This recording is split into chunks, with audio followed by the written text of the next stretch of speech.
Alright, I'm going to just run down through this Studebaker Champ that I am restoring and just show you that this is some perfect examples of shortcutting that causes a lot more work in some spots and premature failure in others. So I'm just going to kind of cover all this real quick. I'm going to start on this door. Now this, I guess the start here is that this truck has got layer after layer after layer of paint. This really doesn't show as well as what's here. Well, we've got, it originally was blue, and so we had a black primer from the factory, then the blue, then it was painted yellow, and then it was, well, it was shot with primer, then it was painted yellow, then it was shot with primer, and then it was painted yellow again, and then it was shot with primer, and it was painted gold. So what we ended up with was enough paint on here that trying to sandblast this it just wasn't feasible. Plus these trucks, the Studebaker Champs, they were actually a Studebaker Lark on the front, and then they came back and they put this portion for the back window in here, and they used a ton of lead. I mean, there's pounds and pounds of lead where the factory actually added this in. You'd think they would have done something a little differently. It made it a lot easier to put these in, but they didn't. So if you went in here and sandblasted this with the lead, you'd create some damage as well. So I just went ahead, have been chemically stripping this. It's a lot quicker than trying to sand it all off, and you definitely don't want to get after with a grinder because that just creates all kinds of problems for you further down the road. So anyway, with that said, I'm going to take you through some of these repairs that were done. Here is our first one. Somebody just took a piece of metal and patched it over the top of the door, which left this huge ridge in it, and they didn't get the metal bent in the right direction either, so it's just kind of a flat piece on a rounded door, and they forced it on, and so it just had some kinks in it all the way around. So then they decided, well, we got to use enough Bondo to bring this in, and I tell you, this guy, he was a king with the Bondo, whoever did this. And so we had Bondo halfway up the door here and all the way down to the fender. In fact, you can see I haven't taken the filler out of the fender, but the only reason that I see for the filler on the fender was to get it to mate in with the door, because once you got down there, the Bondo was sticking out. And I mean, this wasn't just like a little bit of Bondo. There were spots where it was right at ½ an inch thick all the way down, and there really isn't any point of that other than he just laid it on and sanded it down and called her good. I'm sure it looked fine, but it definitely was for an absolute failure in the door. So I mean, my repair will be, I've got a couple of lower door skins coming, and I'll just slice it and put the new door skins in, and that'll fix it. Now this isn't as bad as the other side, although I'll take you down to the door here, or I mean to the fender, and show you too. There was probably a gallon of filler in this fender right here. So as far as I can tell, there was just a single dent right in here, and it had folded the lip even under here.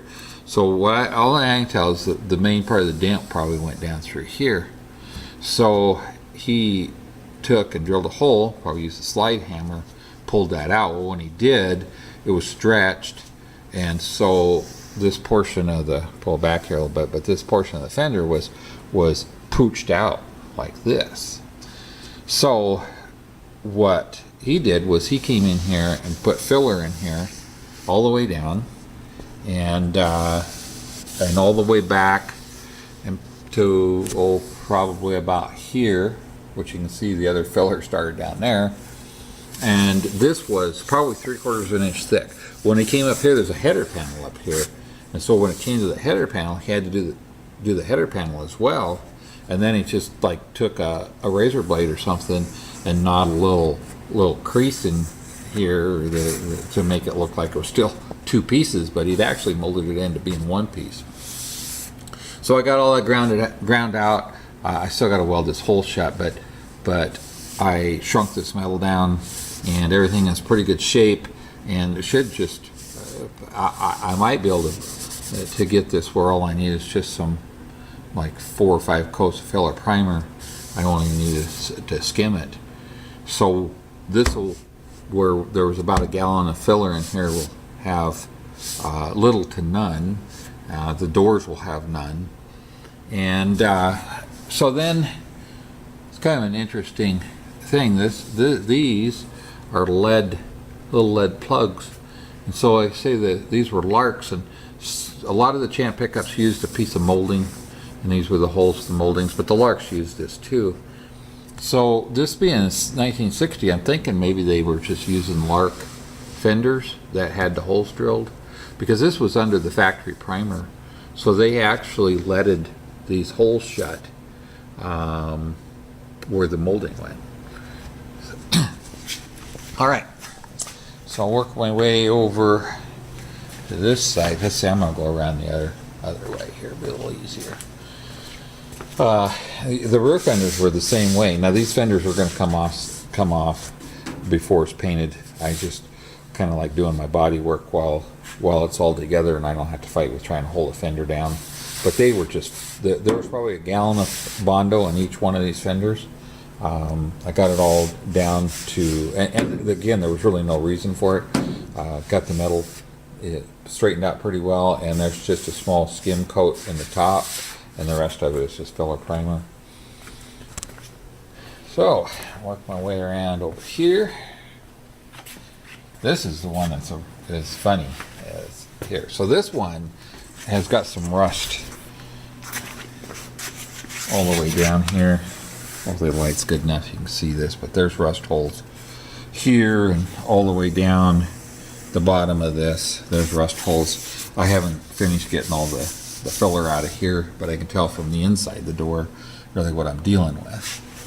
So what the guy who fixed this did was he took some, looks like pieces of scrap aluminum maybe, and so he put those over the top of the rust holes in here, and then Bondo, and Bondoed it to the door, and then of course went to the outside of the door and Bondoed it out there, so the holes were filled up. So then we just end up with all this filler and pieces of metal that he put in. I don't know, it just was like scraps from around the shop evidently that he put in there. And of course I'm sure that this was almost instant failure. I mean, within a couple of years anyway. And here's another, I don't know if that's, oh yeah, that's Bondo there. So anyway, he did that, and he Bondoed all the way up the door here, and it's just it's just a big mess that I got to clean out and fix. And again, I'll just put a lower door skin on this, and that'll fix all the problems there.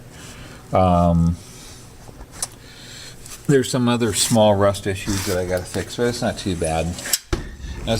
Here's a spot here too with the filler, and this was from the factory where they, like I say, they leaded this here. Most of it they didn't have any filler in, but this little spot they did. And then I think they did this a lot back in the day. I don't know if they still do or not, I doubt it.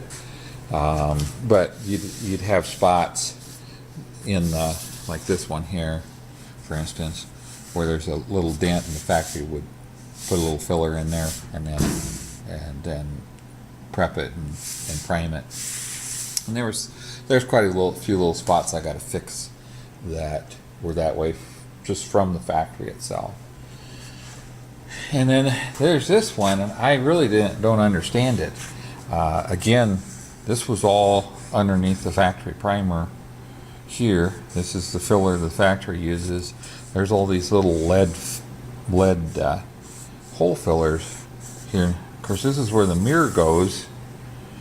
I mean, these holes here, these three, are for the factory mirror, but it's got all these here. I'm just not sure what the point was, and it's not exactly the best body work right here either. So I gotta go in and straighten this out, and I mean, I think I'll just leave the lead in there. No point of doing that, but I'll get it straightened out so we don't have to use any filler on it. And then these holes down here are the ones for the Champ molding, where it says Champ on it. So that's where I'm at with this. I just thought I'd cover some of these and show you that, you know, what doing it wrong creates so much more work. I mean, the guy probably used 4 or 5 gallons worth of body filler in this thing, had to spend all that time to contour it and make it match, and he had it out to the I mean, you can see here where I haven't finished taking this out. He had it right up to the door edges, and that just you never bring body filler to the edge of the door.